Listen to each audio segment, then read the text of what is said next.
우리 함께 인사하겠습니다. 잘 나오셨습니다. 성도님 얼굴만 봐도 은혜가 됩니다. 사랑하고 축복합니다. 사랑하고 축복합니다. 시작의 책 47번째 말씀입니다. 순종하는 자가 얻는 100배의 복이라는 제목으로 말씀의 은혜를 함께 나누겠습니다. 영국 교회사에서 아주 유명한 두 분이 계신데요. 한 분은 설교가로 유명한 스펄전 목사님이 계시고요. 또 한 분은 기도로 유명한 조지 뮬러 목사님이 계십니다. 이 두 분의 일화가 한 가지 전해져 오고 있는데요. 이 찰스 스펄전 목사님이 다른 도시에 가셔서 자기가 돌보던 런던의 고아들을 위해서 300파운드의 모금을 하게 되었습니다. 당시 300파운드는 오늘날로 우리 가치로 보면 한 3천만 원 상당의 큰 거금을 헌금으로 이렇게 모으게 된 것이지요. 그런데 기도하던 중에 하나님께서 이런 마음을 주시는 것입니다. 그 돈을 조지 뮬러에게 갖다 주라. 그 돈을 조지 뮬러에게 갖다 주라. 이런 음성을 듣게 되었던 것입니다. 조지 뮬러 목사님도 고아원을 경영하시고 고아들을 먹히고 입히셨던 그러한 목사님이신데 특별히 기도를 열심히 하셨잖아요. 그래서 우리에게도 잘 알려진 5만 번 기도 응답의 비밀이라고 하는 책도 이렇게 나와 있습니다. 스펄전 목사님은 그 모금한 300파운드를 조지 뮬러에게 갖다 주라라고 하는 하나님의 음성을 듣고 갈등할 수밖에 없었습니다. 오 주님, 제가 돌보는 고아들에게도 이 돈이 필요한데요. 그렇게 하나님 앞에 기도를 드렸던 것이죠. 그런데 하나님께서는 계속해서 이 스펄전 목사님에게 감동을 주시는 것입니다. 음성을 허락하시는 것입니다. 조지 뮬러에게 갖다 주라. 조지 뮬러에게 갖다 주라. 그러자 스펄전 목사님은 네 주님 순종하겠습니다. 그렇게 하겠습니다. 라고 하나님께 말씀을 드리고 그 돈을 가지고 조지 뮬러 목사님을 찾아갔습니다. 당시 조지 뮬러 목사님은 기도하고 있는 중이었습니다. 스펄전 목사님은 조지 뮬러 목사님에게 뮬러 목사님, 하나님께서 제가 모금한 300파운드의 돈을 목사님에게 주라고 해서 가지고 왔습니다. 이렇게 말씀을 드렸습니다. 그러자 조지 뮬러 목사님은 스펄전 목사님, 저는 지금 이 300파운드를 위해서 기도하고 있는 중이었습니다. 하나님께서 응답하여 주셨군요. 하면서 이 두 분은 서로 기쁨의 눈물을 흘렸습니다. 스펄전 목사님은 그 후에 자신이 섬기는 교회의 목양실로 돌아오게 되었습니다. 그런데 책상 위에 편지가 하나 놓여져 있었는데 300기니의 헌금이 그 안에 들어있었던 것입니다. 300기니는 300파운드보다 4배나 많은 가치를 지니고 있는 돈이었던 것이지요. 스펄전 목사님은 이렇게 하나님께 기도했습니다. 주여, 제가 하나님의 명령에 순종했더니 하나님은 제가 모금한 것보다도 훨씬 더 많은 돈을 저에게 주셨군요. 이렇게 하나님 앞에 기도했던 것입니다.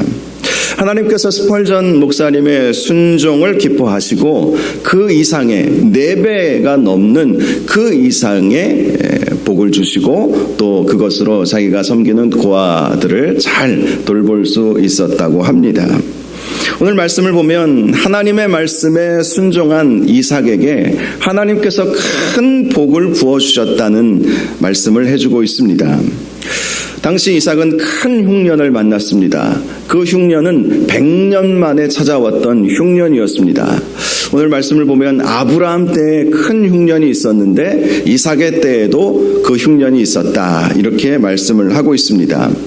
아브라함 때의 흉년, 또 이삭의 때의 흉년, 이 흉년은 100년 만에 찾아온 대흉년이었던 것이죠. 창세기 12장을 보면 아브라함이 하나님의 명령을 따라서 자기 고향을 떠나서 가나안 땅으로 가지 않았습니까?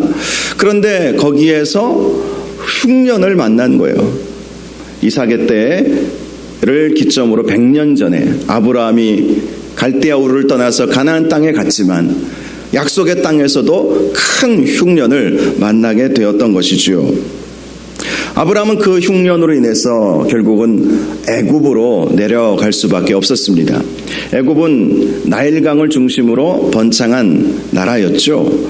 그래서 이 나일강 때문에 웬만한 가뭄을 이겨낼 수 있었습니다. 그래서 흉년이 오면 당시 가나안의 많은 사람들은 애굽 땅으로 내려갔었습니다. 아브라함도 가나안 지역에 큰 흉년이 오자 애굽으로 내려가게 되었던 것이죠.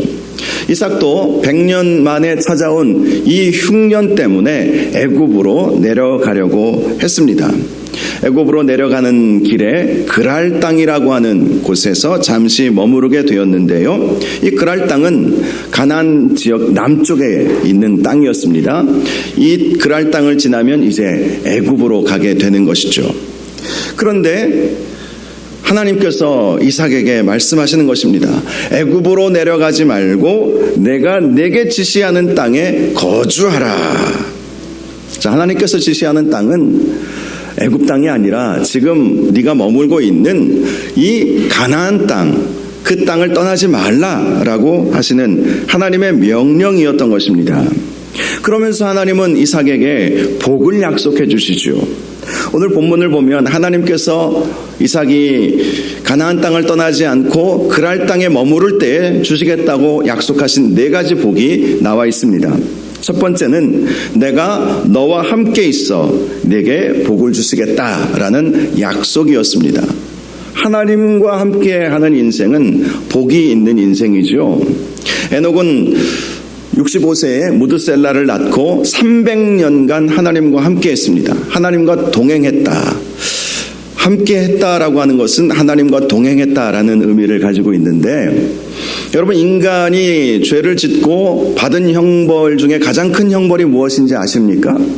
바로 죽음이라고 하는 것이죠. 하나님께서 아담과 하와에게 선과 악을 알게 하는 나무의 열매를 먹으면 반드시 죽으리라, 이렇게 말씀을 하셨습니다. 그리고 아담과 하와는 그 선과 악을 알게 하는 열매를 먹음으로 인해서 사망이라고 하는 형벌을 받게 되었던 것이죠. 이 죽음이라고 하는 것은 어찌 보면 우리 인간에게 있어서는 큰 징계요, 저주요, 형벌이었던 것이죠.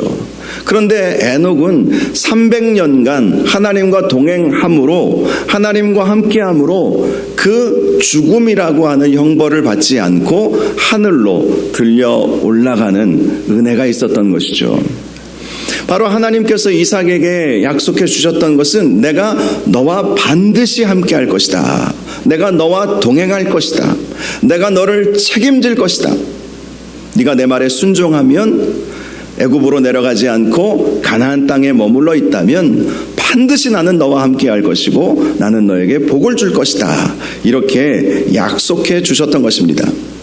두 번째 약속은 가나안 땅을 너와 네 자손에게 주겠다라는 약속이었습니다.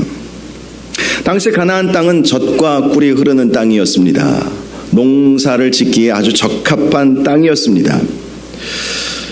비록 그 땅은 여러 이민족들이 살아가고 있었지만 거대한 제국이 다스리고 있지는 않은 땅이었습니다. 당시 이삭이 살던 그 시대에 이 애굽에는 그 이전부터도 수천 년의 역사를 가지고 있는 애굽이라고 하는 큰 나라가 자리를 잡고 있었죠. 그리고 북쪽에는요, 아브라함 시대에는 수메르라고 하는 그 문명이 발달되어 있었습니다. 이 수메르 문명은 애굽 문명보다도, 나일강 문명보다도 훨씬 더 오래된 문명이라고 역사학자들은 그렇게 말합니다. 제가 가지고 있는 책 중에 하나가 역사는 수메르에서 시작되었다, 이런 책의 제목이 있습니다. 그만큼 수메르, 이 북쪽에 있는 메소포타미아 지역에 있는 그 문명은 아주 찬란한 문명을 만들어가고 있었던, 그래서 그곳에는 아시리아, 바벨론과 같은 그러한 큰 나라들이 이미 자리를 잡고 있었죠. 그리고 지중해를 건너보면 히타이트 제국이라고 하는 그런 제국이 이제 이 가나안 지역뿐만 아니라 메소포타미아, 이 애굽까지도 위협할 정도로 큰 나라가 자리를 잡고 있었습니다. 이 히타이트 제국은요, 오늘날 터키, 튀르키예라고 이름이 바뀌었죠. 튀르키예 지역, 아나톨리아 반도라고 그렇게 부릅니다. 지정학적으로는 그 아나톨리아 반도를 중심으로 이 가나안 땅 바다 건너편, 지중해 건너편에는 이 히타이트 제국이 자리를 잡고 있었어요. 그런데 이 가나안 땅은 아직 미개척 영역과도 같았습니다. 그곳에 특별한 주인은 없었어요. 물론 여러 이민족들이 살고 있었고 블레셋 족속이 들어와서 살고는 있었지만 그 땅에 확실한 주인은 아니었죠.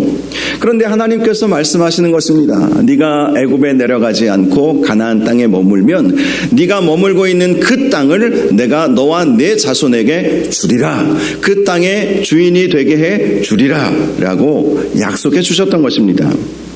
세 번째 하나님의 약속은 너의 자손을 하늘의 별과 같이 번성하게 해주겠다라는 약속이었습니다.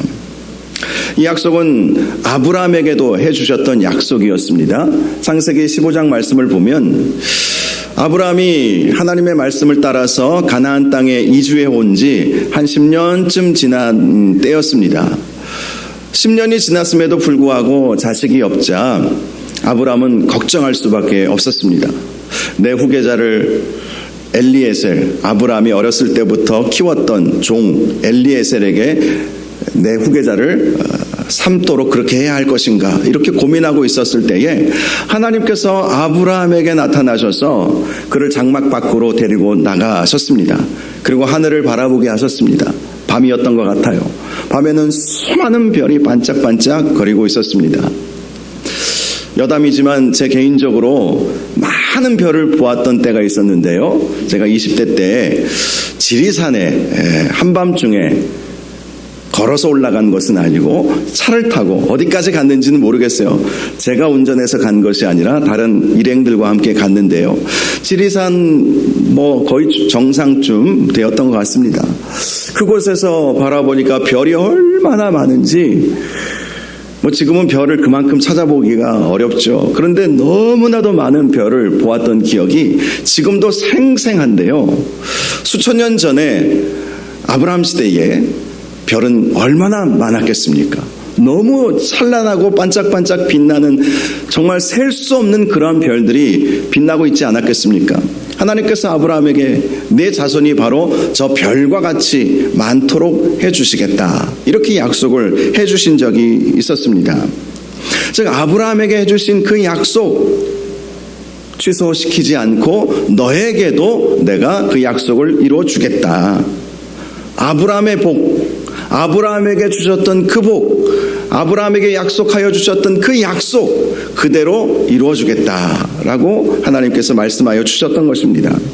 사실 아브라함을 생각해 보면 그는 하나님께로부터 그러한 복을 받을 만한 사람은 아니었죠. 그가 하나님을 만나기 이전부터 하나님을 잘 섬긴 사람이 아니었습니다. 이사야서 말씀을 보면 아브라함은 아버지 데라와 함께 우상을 만들었다 이렇게 볼 수 있는 말씀이 나와 있어요. 그만큼 아브라함은 본래부터 하나님을 잘 섬겼던 사람이 아니었던 것이죠. 그런데 하나님께서 그를 강권적으로 부르시고 택하셔서 하나님의 복을 부어주셨던 거예요. 이것이 아브라함의 복입니다. 아브라함의 복. 저나 여러분이나 이러한 아브라함의 복이 임할 수 있기를 바랍니다. 우리가 하나님을 얼마나 잘 섬겼습니까? 우리가 대대로 하나님을 얼마나 잘 섬겼던 집안이었습니까? 설령 그렇다 할지라도 하나님께서 우리에게 부어주시는 그 복에 비해서 우리가 하나님께 해드리는 것은 사실 얼마 되지 않습니다. 그럼에도 불구하고 하나님께서 강권적으로 은혜 주시고 강권적으로 복을 허락하여 주시는 것이죠. 이러한 아브라함의 복이 저와 여러분 가운데도 임하시기를 주님의 이름으로 축복합니다. 하나님께서 이삭에게 네가 애굽으로 내려가지 않고 가나안 땅에 머물면 그러한 아브라함의 복, 강권적으로 부어주시는 그 하나님의 복, 그 복을 주시겠다고 약속하신 것입니다. 더 나아가 마지막 네 번째, 너의 자손으로 말미암아 천하 만민이 복을 받게 할 것이다 라고 약속해 주셨습니다. 물론 이 약속도 하나님께서 아브라함에게 이미 해주셨던 약속이었습니다. 창세기 12장을 보면 땅의 모든 족속이 너로 말미암아 복을 얻을 것이라.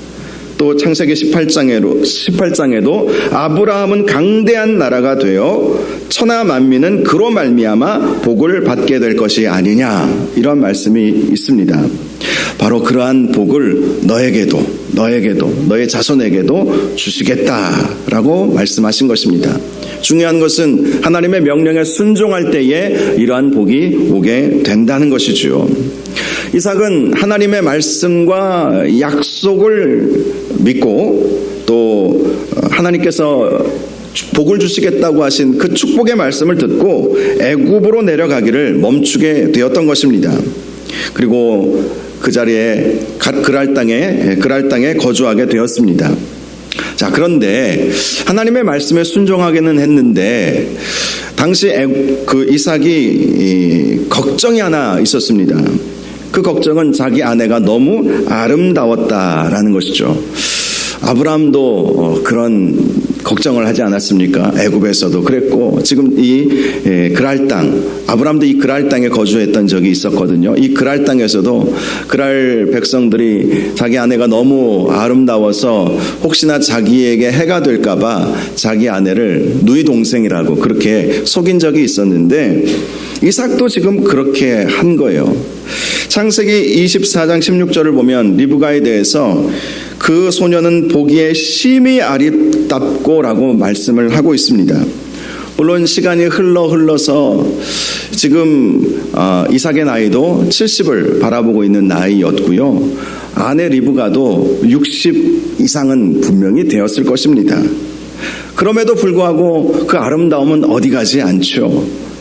그 아름다움은 그대로 유지되지 않았겠습니까? 오늘날에도 우리 50대 60대 이상 되셨어도 충분히 아름다우신 분들이 많이 계시지 않습니까? 한번 주위를 돌아보십시오. 충분히 아름다운 분들이 참 많이 계세요. 당시 평균 수명이 오늘날보다도 훨씬 더 길었기 때문에 50대, 60대, 70대는 오늘날 40대, 30대, 50대 이 정도 되지 않았을까, 이렇게 생각이 들기도 합니다. 그래서 이삭은 그랄 사람들이 자기 아내가 너무 아름다워서 자기를 죽일까봐, 아내를 빼앗기 위해서 자기를 죽일까봐 걱정을 한 것입니다. 그래서 자기 아내를 누이 동생이라고 아버지처럼 그렇게 속였던 것이죠. 그런데 그 속임수는 오래가지 않았습니다.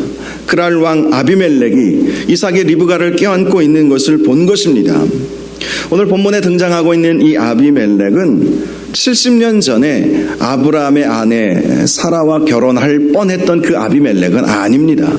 70년이라고 하는 세월이 흘렀기에 이 아비멜렉은 다른 아비멜렉이라는 것을 알 수가 있어요. 이 아비멜렉이라고 하는 이 용어 자체가 애굽의 왕을 뭐라고 부르죠? 바로라고 부르지 않습니까? 블레셋 왕을 통칭하는 용어가 아비멜렉입니다. 블레셋의 왕이라는 것이죠. 자, 당시 그랄 왕 아비멜렉이 이삭이 자기 아내 리브가를 껴안고 있는 것을 보고 이삭을 불러서 호되게 야단을 쳤습니다. 그가 분명히 너의 아내이거늘 어찌 너의 누이라 하였느냐, 야단을 친 것이죠. 그러자 이삭은 사실대로 말했습니다. 내 생각에 그로 말미암아 내가 죽게 될까 두려워하였음이로다. 아비멜렉은 다시 말합니다. 네가 어찌 우리에게 이렇게 행하였느냐. 백성 중 하나가 내 아내와 동침할 뻔하였도다. 네가 죄를 우리에게 입혔으리라. 이렇게 야단을 친 것입니다. 그리고 아비멜렉은 백성들에게 선포합니다. 이 사람이나 그의 아내를 범하는 자는 죽이리라. 이로써 이삭의 두려움은 기우였음을 알 수가 있습니다. 사실 이삭은 쓸데없는 걱정을 한 것이죠. 하나님께서 네가 애굽으로 내려가지 않고 가나안 땅에 머물러 있으면 내가 너를 책임지겠다, 내가 너에게 복을 주겠다, 그렇게 약속하셨다면 자기 아내가 아무리 아름다워도 그 지역 사람들이 자기를 해하지 못할 것이다, 이러한 믿음을 가져야 함에도 불구하고 믿음이 흔들렸던 것이지요. 쓸데없는 걱정을 우리는 하면서 살 때가 참 많습니다. 하나님을 의지하시면 근심 걱정 떠나가는 줄 믿으시기 바랍니다. 그리고 하나님을 전적으로 신뢰하시기 바랍니다. 우리가 하나님의 말씀에 순종할 때 하나님은 항상 우리를 선한 길로 인도하여 주십니다. 사실 하나님은 이미 아비멜렉이나 그랄 사람들의 마음을 부드럽게 만들어 주셨던 것이죠. 네가 내 말에 순종했지, 내 말대로 그랄 땅에 머물고 있지, 내가 그랄 땅에서 안전하게 평안하게 살 수 있도록 다 만들어 줄게. 하나님은 그런 마음을 가지시고 이미 작업을 다 하고 계시는데 이삭은 쓸데없는 두려움 때문에 자기 아내를 누이 동생이라고 속이고 자칫 잘못하면 자기 아내를 빼앗길 뻔한 일이 있었던 것입니다. 그러나 그럼에도 불구하고 하나님은 선하게 역사하셨던 것이지요. 잠시 믿음이 흔들려도 하나님께 순종하였던 그 순종을 보면서 그 흔들렸던 그 믿음으로 인해서 오게 되는 그러한 불이익, 이런 것들을 하나님께서 내리지 아니하시고 오히려 전화위복시켜 주셨던 것입니다. 하나님께 순종하는 삶을 살다 보면 때로는 믿음이 흔들릴 때도 분명히 있을 거예요. 이삭처럼 하나님이 분명히 함께 해주시겠다고 약속하셨지만 혹시나 잘못된 일이 생기면 어떡하지, 이런 생각을 할 때가 분명히 있을 것입니다. 저도 그래왔고 여러분들도 그럴 때가 있을 것입니다. 그러나 우리 하나님께서 우리 편이 되어주시고 계시다면 그러한 걱정은 여러분 하지 마시기 바랍니다. 하나님께 전적으로 맡기시면 하나님은 선하시고 전능하신 하나님이시기에 우리에게 가장 좋은 것으로 응답하여 주시는 줄 믿으시기를 주님의 이름으로 축복합니다. 이삭은 정말 쓸데없는 걱정을 한 거예요. 걱정할 필요가 전혀 없었던 거예요. 저와 여러분이 정말 하나님의 말씀에 순종함으로 하나님의 지키심과 보호하심을 경험하시기를 바랍니다. 자, 12절에서 14절까지의 말씀을 보면 이삭이 그 땅에서 농사하여 그 해에 100배나 얻었고 여호와께 복 주심으로 그 사람이 창대하고 왕성하여 마침내 거부가 되어 양과 소가 떼를 이루고 종이 심이 많음으로 블레셋 사람이 그를 시기할 정도가 되었다라고 말씀을 합니다. 그 해라고 하는 것은 대흉년의 때를 말하는 것입니다. 그리고 100배라고 하는 것은 블레셋 사람들보다 100배의 결실을 얻게 되었다라는 것입니다. 여러분, 이삭은 농사를 지어본 적이 없는 사람이었습니다. 아버지를 따라서 가축을 치는 노마드, 유목민의 삶을 그동안 살아왔습니다. 그런데 한 번도 농사를 지어보지 못한 이삭이 대흉년의 때에 농사를 지었는데 100배나 열매를 얻게 된 것이죠. 이거 굉장한 놀라운 기적과도 같은 일입니다. 농사를 잘 짓는 분들이라 할지라도 이 극심한 가뭄의 때에 이러한 열매를 얻기는 쉽지 않을 것입니다. 그런데 이삭은 한 번도 농사를 제대로 지어본 적이 없었습니다. 이곳저곳 떠돌아다녔으니까 어떻게 농사를 지을 수 있겠습니까? 풀이 있는 곳에 가축들을 데리고 가서 떠돌이 살, 나그네의 삶을 살았던 이삭은 농사를 지어본 적이 한 번도 없어요. 그런데 그랄 땅에서 농사를 지었는데 100배나 얻게 되는 놀라운 은혜가 오게 된 것입니다. 결국 그 대흉년의 때에 이삭은 창대하게 되었고 왕성하게 되었고 마침내 거부가 되었던 것입니다. 물론 이삭이 아브라함에게서 받은 유산이 있지 않습니까? 라고 질문할 수도 있을 것입니다. 그러나 아브라함의 유산은 이미 다른 형제들에게 이미 다 나누어 주었습니다. 형 이스마엘도 아버지의 유산을 받게 되었고요. 사라가 죽은 이후에 후처 그두라를 통해서 6명의 아들들을 낳지 않았습니까? 그리고 그 6명의 아들들에게도 다 유산을 골고루 나누어 주어서 가나안 땅을 떠나서 동방 지역으로 가서 살게 하였다라는 그런 말씀이 있지 않습니까? 그러니 아브라함이 가지고 있었던 그 재산, 당시 아브라함도 큰 거부였지만 이 n분의 1로 따지면 8분의 1로 줄어버리는 거예요. 그도라를 통해서 낳은 6명, 형 이삭, 형 이스마엘, 자기 8명이잖아요. 아브라함의 아들이 8명이잖아요. 8명에게 골고루 나누어 주었으니 자기가 받았던 것은 사실 얼마 되지 않죠. 그런데 흉년의 때에 농사를 한 번도 지어보지 않았던 이 이삭이 하나님의 은혜를 입어서 왕성하게 되고 창대하게 되어서 마침내 거부가 되었던 것입니다.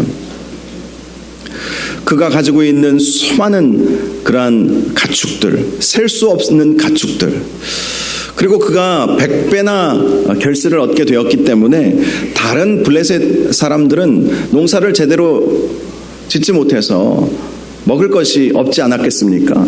그래서 이 이삭에게 그 곡식을 사야만 했던 거예요. 그러니 돈도 많이 벌을 수 있게 된 것이죠. 이 모든 것이 하나님의 말씀에 순종하여 이삭에게 주어진 복이었던 것입니다. 그런데 이삭이 그랄 땅에서 그러한 거부가 되자 블레셋 사람들이 시기하기 시작하였죠. 그래서 당시 이삭이 머물고 있었던 그곳에 사용하고 있었던 그 우물들을 이 블레셋 사람들이 다 메워버리는 그러한 일이 있었습니다. 그리고 아비멜렉도 이삭을 찾아와서 네가 우리보다 크게 강성한즉 우리를 떠나라 라고 말하게 된 것입니다. 이삭이 얼마나 강성해졌으면 아비멜렉조차도 두려워했겠습니까? 그만큼 하나님께서 이삭에게 많은 복을 부어주셨어요. 아비멜렉이 이 지역을 떠나라 하니까 이삭은 그랄 골짜기라고 하는 척박한 땅으로 떠날 수밖에 없었습니다. 그곳에는 아브라함이 100년 전에 70여 년 전에 팠던 그 우물들이 있었는데요. 그 우물들을 다시 파고 거기서라도 좀 살아야 되겠다 그렇게 생각을 하게 된 것이죠. 우물을 다시 팠더니 물이 터져 나오는 거예요. 그런데 그 우물이 샘의 근원이었다 이렇게 말씀을 하고 있지 않습니까? 그 이삭이 팠던 우물에서 물이 터져 나오니까 다른 지역의 우물들이 물이 안 나오는 거예요. 그로 인해서 그랄 목자들과 이삭의 목자들이 다툼이 일어나게 되었습니다. 그리고 그랄 목자들은 그 물의 근원이라고 하는 그 우물을 빼앗아 버리는 일이 있게 되었던 것이죠. 이삭은 이러한 다툼과 갈등이 일어나자 또 다른 곳으로 옮겨서 우물을 팠습니다. 그 우물은 이전에는 한 번도 파보지 않았던 우물이었습니다. 그런데 그곳에서도 물이 터져 나오는 것입니다. 하나님의 은혜죠. 아브라함은 평화의 사람이었어요. 그래서 웬만하면 갈등을 일으키지 않고 자기가 모든 것을 내려놓고 포기하는, 그러니까 하나님만 바라보며 사는 사람이 이 이삭이었던 것입니다. 그러니까 갈등이 일어나면 다른 곳으로 옮겨서 또 거기에 우물을 파는 거예요. 그런데 그럴 때마다 하나님께서는 우물이 계속해서 터져 나오게 하셨던 것입니다. 또 갈등이 일어났습니다. 그러자 이삭은 또 옮겨서 또 우물을 팝니다. 그러면 하나님께서 은혜 주셔서 또 우물이 터져 나오는 거예요. 결국 그랄 목자들은 포기할 수밖에 없었죠. 아무리 방해해도, 아무리 다퉈도, 아무리 갈등을 일으켜도 하나님은 저 이삭과 함께 하시는구나. 포기할 수밖에 없었던 것입니다. 저는 우리 그리스도인들이 세상이 감당치 못할 그러한 성도들 되시기를 원합니다. 저나 여러분이나 하나님이 늘 함께 하시기 때문에 세상이 어찌해 볼 수 없을 만큼 그러한 하나님의 능력을, 하나님의 역사하심을 보여주는 그러한 삶을 살아가시기를 바랍니다. 이삭이 지금 그런 삶을 산 거예요. 쫓겨나서 우물 파면 또 나오지, 또 거기서 쫓겨나서 다른 곳에 우물을 파면 거기서 또 우물이 나오지. 어느 곳을 가든지 하나님이 함께 해주신 거예요. 하나님의 약속은 신실하십니다. 내가 너와 함께 하겠다 약속하여 주셨던 그 약속 계속해서 이어지는 삶을 살게 되었던 것입니다. 그렇게 해서 이삭은 그 땅에서 평안한 삶을 살게 되었던 것이죠. 그리고 이렇게 고백합니다. 오늘 본문 22절 마지막 말씀에 이제는 여호와께서 우리를 위하여 넓게 하셨으니 이 땅에서 우리가 번성하리로다. 물론 그 땅은 이삭의 땅이 아니었습니다. 블레셋 족속의 땅이었습니다. 아비멜렉이 통치하고 있는 땅이었습니다.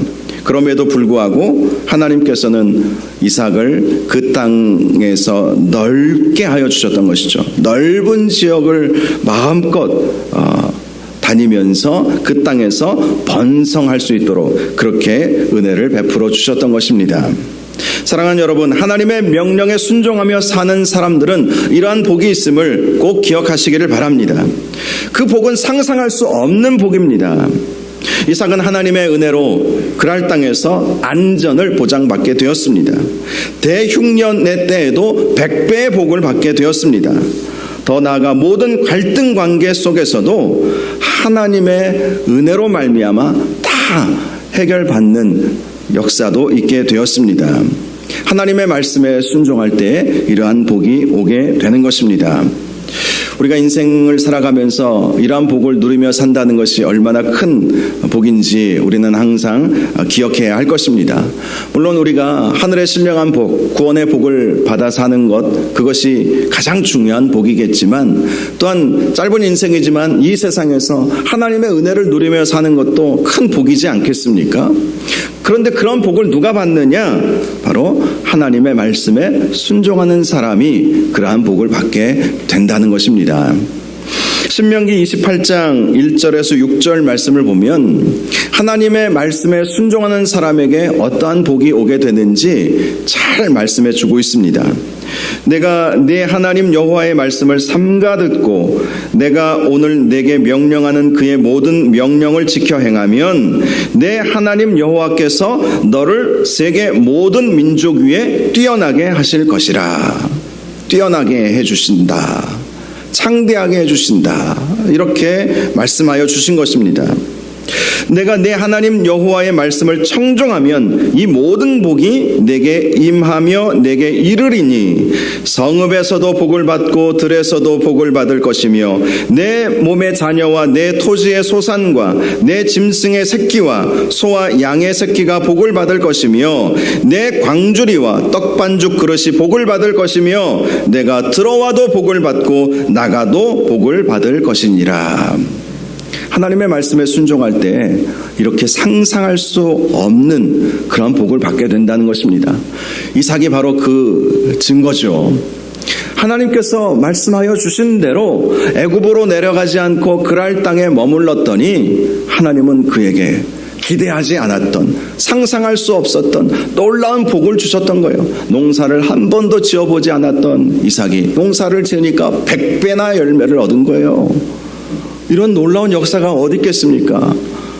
농사를 잘 짓는 사람도 농사 짓기가 어려운데 흉년의 때에는, 그런데 이 흉년의 때에 100배나 얻게 되었고 가축도 엄청나게 많이 늘어났고 또 그의 소유도 너무 늘어나서 마침내 거부가 되었다. 마침내 거부가 되었다. 이러한 놀라운 역사가 일어난 것이죠. 하나님의 말씀에 순종할 때 이러한 은혜가 오게 됩니다. 하나님의 말씀에 순종하시는 저와 여러분들 되시기를 바랍니다. 미국의 군인 출신으로 한때 미국 대통령 후보까지 지냈던 레너드 우드 박사라는 분이 계신데요. 그는 하버드 의대 출신이고 하버드 의대에서 의학 박사 학위도 받았고요. 그래서 이제 군의관으로 군내 입대를 하게 되었습니다. 그리고 그는 미국 육군 참모총장까지 지내고 예편한 사람이었습니다. 그가 한 번은 프랑스를 방문을 해서 프랑스 국왕을 이렇게 만나는 일이 있었는데요. 레너드 우드는 미국 참모총장도 지내고 대통령 후보까지 되었기에 프랑스에 방문했을 때 국왕이 그를 만나 주었던 것입니다. 그런데 이 레너드 우드는 참 겸손한 사람이었어요. 프랑스 국왕은 그와 대화를 나누어 보다가 그가 참 성실하고 신실하고 참 사람 좋다, 이 느낌을 받게 되었습니다. 그래서 이제 면담이 끝나고 그 다음날 만찬에 초대한다는 기별을 보내게 되었습니다. 이제 레너드 우드는 호텔에 들어가 있었고요. 비서를 통해서 기별을 보냈죠. 레너드 우드는 국왕이 오라고 하니까 다시 초청한다고 하니까 궁전으로, 이 국왕이 사는 궁전으로 갔고, 그리고 한 홀에서 프랑스 국왕을 만나게 되었습니다. 그런데 프랑스 왕은 약간 의외라는 표정으로 그를 맞으면서 이렇게 말하는 것입니다. 레너드 박사님, 나는 이곳에서 당신을 보게 되리라고 기대를 하지 못했소. 어떻게 된 일입니까? 이렇게 묻는 거예요. 레너드 박사는 깜짝 놀랐어요. 아니, 왕이 오라고 해서 왔는데 왜 왕은 자기가 여기에 오게 될 줄 몰랐다고 말할까? 그래서 국왕에게 이렇게 말하죠. 폐하께서 저를 초대하지 않으셨습니까? 이렇게 물어본 거예요. 그러자 프랑스 국왕은 말합니다. 맞소. 하지만 박사는 나의 초대에 아무런 응답도 보내지 않지 않았습니까? 그래서 나는 당신이 나의 초대를 거절하는 줄 알았어. 그렇게 말을 하는 거예요. 비로소 그 상황을 파악한 레너드 박사는 정중히 프랑스 국왕에게 대답을 했습니다. 제가 어찌 폐하의 초대에 가타부타를 대답할 수 있겠습니까? 단지 순종만 있을 뿐입니다. 그렇게 말을 했다는 거예요. 프랑스 왕은 그의 말에 감탄하며 그에게 명예 자귀를 수여했다고 합니다. 자, 왕이 오라고 하니까 가타부타 말하지 않고 그냥 가는 거예요. 이것이 순종이죠. 하나님께서 말씀하셨다면 거기에 이유를 달 필요가 뭐가 있겠습니까? 머물라 하면 머물면 되는 것이고 가라 하면 가면 되는 것입니다. 그것이 성도의 삶이라는 사실을 기억하시기 바랍니다. 그리고 하나님은 그렇게 순종하는 사람에게 반드시 복을 주십니다. 이삭이 100배의 복을 받았던 것처럼 우리도 그러한 복을 받게 될 것입니다. 하나님의 말씀에 절대 순종, 그것만이 답이다. 항상 그것을 기억하시고 하나님의 명령에 순종하셔서 이삭이 받았던 100배의 복을 받는 저와 여러분들 되시기를 주님의 이름으로 축원합니다. 이 시간 우리 함께 찬양하기를 원합니다. 나의 기도하는 것보다 더욱 응답하실 하나님, 이 찬양 하나님 앞에 올려 드릴 수 있기를 바랍니다. 정말 우리 하나님은 우리가 하나님의 말씀에 순종하면 내가 기도하는 것보다, 내가 생각하는 것보다 더 놀랍게, 더 크게 응답하여 주시는 것이죠. 그 하나님을 이 시간 함께 찬양할 수 있기를 바랍니다.